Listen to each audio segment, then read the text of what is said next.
I'd like to jump right into the conversation and ask you out the blocks, where on earth does this idea come from?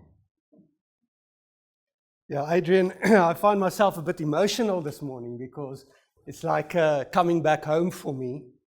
The idea of Time, of creating a disruptor digital bank that focuses on financial inclusion, democratization of finance, actually started here. And I remember the exact moment that this idea started growing a long time back in 2000. So it's great to see Nick in the room. Laura, who was in my class, we were in the first MBA class at GIBS. And we were the class who bought the idea of a plan. Nick was going around with a model of what the school could look like. Yeah. And we said, we're going to come to an MBA class at a school that doesn't exist yet.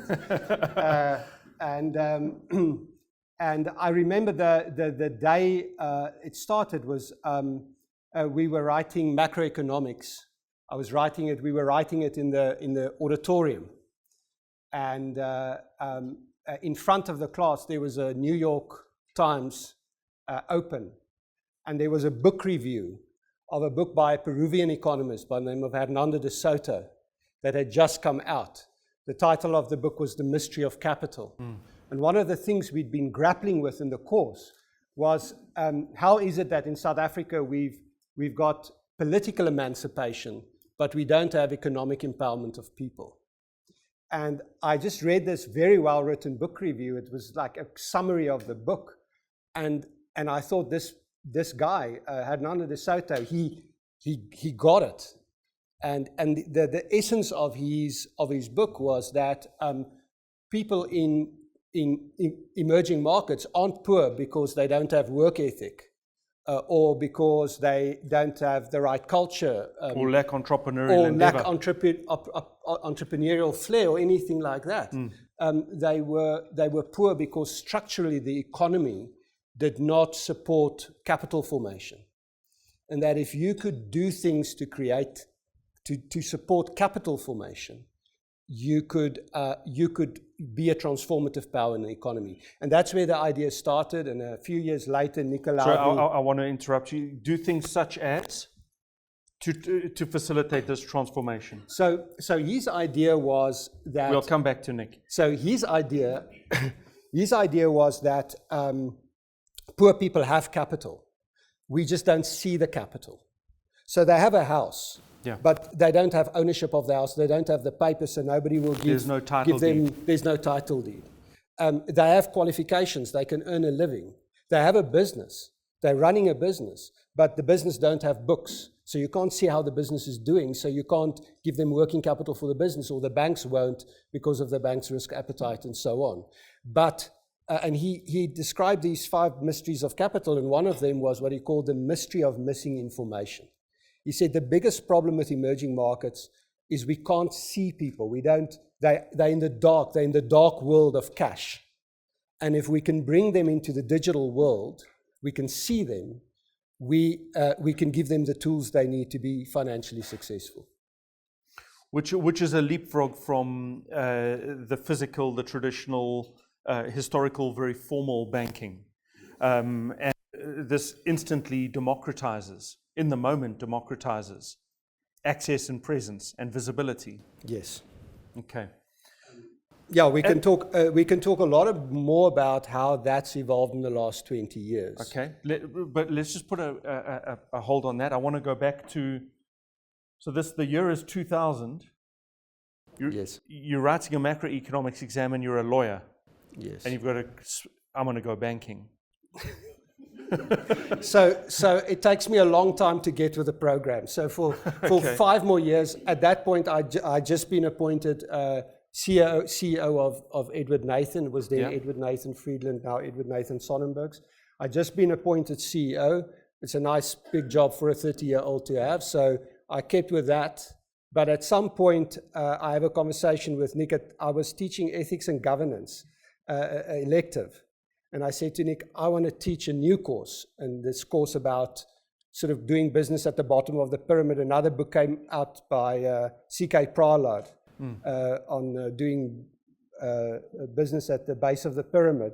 And I said, I want to teach Hernando de Soto and C.K. Prahlad and how business and operating models can be transformed to sort of to move the boundaries of what business can do in society. And he was crazy. He just said, yeah, teach the course, it's fine, let's see where it goes. And I started teaching the course, and in 2005, I decided to make a career change. Okay. But I first had to learn banking. So that's the move to a big bank. Yes, so I decided I need to go and work for a big bank and learn how to do this banking thing. And I convinced the guy who was then deputy CEO of the retail bank in Standard Bank, a guy named Sim Shabalala. Some people have heard of him. I convinced him to take me in and give it a shot. And spent 5 years doing sort of, we called it community banking and then inclusive banking in Standard Bank. Sort of learned the trade, learned to understand what the dynamics are and what one could do. And then after that, went out, we started our own business. Me and my co-founder, Chart van der Walt, started the first version of what was Time. We didn't have the money to build a bank.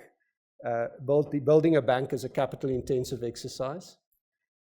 So we started it as a sort of a software as a service, banking as a service business, building banking products for retailers, mobile operators. And that was 2012 when we started. Okay, let's just rewind to the big bank. What did you gather from that big bank experience that you were able to carry into the Time startup? Yeah, I've got this love-hate relationship with big institutions, because later on I ended up, the first version of Time we sold to Commonwealth Bank of Australia, and then bought it back 4 years later from Commonwealth Bank of Australia. So I had these two stints in big businesses, and I ended up on the exco of Commonwealth Bank running their Asia business for a few years. And I think, the great thing about big institutions is they've got this enormous, they're resourceful. They've got this enormous capacity to do new things. But they always have a set of trade-offs that make it really difficult to do revolutionary things. And I would say my big lessons from Standard Bank is that you can't do something fundamentally new under the same brand, on the same technology stack, within the same, let's call it, risk and compliance environment. Undoable inside of that architecture. It's just not doable. So what you can do in that world is you can make incremental improvements. You can be 20, if you really work hard, you can do 30% better. But you can't do an order of magnitude better.